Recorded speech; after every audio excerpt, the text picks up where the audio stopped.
महाराष्ट्र के नांदेड़ गांव के पास रायपुर के इलाके में आज भी खून से प्यासी डायनों का बसेरा है। स्थानीय लोगों का मानना है कि रात में यहाँ गुजरने वाले लोगों को डायन पहले तो अपने वश में कर लेती है और बाद में उस इंसान का खून पीकर खुद को अमर करती है।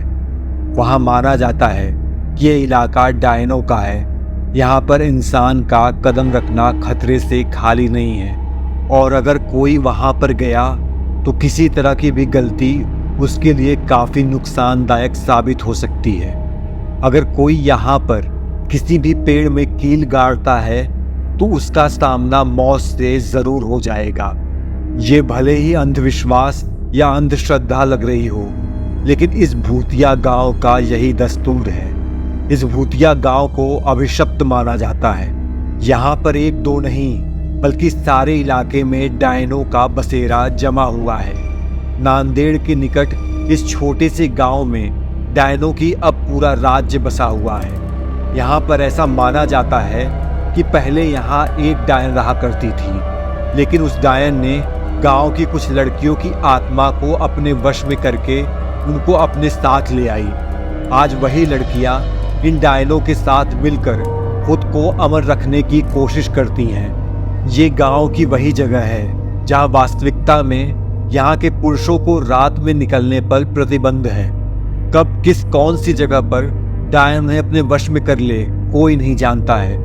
अभी तक यहाँ पर कुल 42 ऐसे मामले आ चुके हैं जिनमें से पुरुष लापता हो गए हैं, लेकिन उनका अभी तक कोई अता पता नहीं चला है। यही माना जाता है कि डायन ने उन पुरुषों को मार दिया होगा। रायपुर में पेड़ों को काटने पर प्रतिबंध लगाया गया है। यहाँ पेड़ों के ऊपर डायनों के रहने की बात बताई जाती है। एक बार एक पेड़ के काटने पर गांव के एक मनुष्य की मौत हो गई थी। तब से ही माना जाता है कि डायन का पेड़ काटने पर ही उसकी मौत हुई। यहाँ पर एक टूटी हुई हवेली के अंदर एक छोटी सी कोठरी है जिसमें कोई भी नहीं आता जाता है और माना जाता है कि इस अंधेरी कोठरी में जो भी गया वो वापस कभी लौट कर नहीं आया है। 16 लोगों की मौत की गवाह इस भूतिया कोठरी को यहाँ के प्रशासन ने भी सील कर दिया है।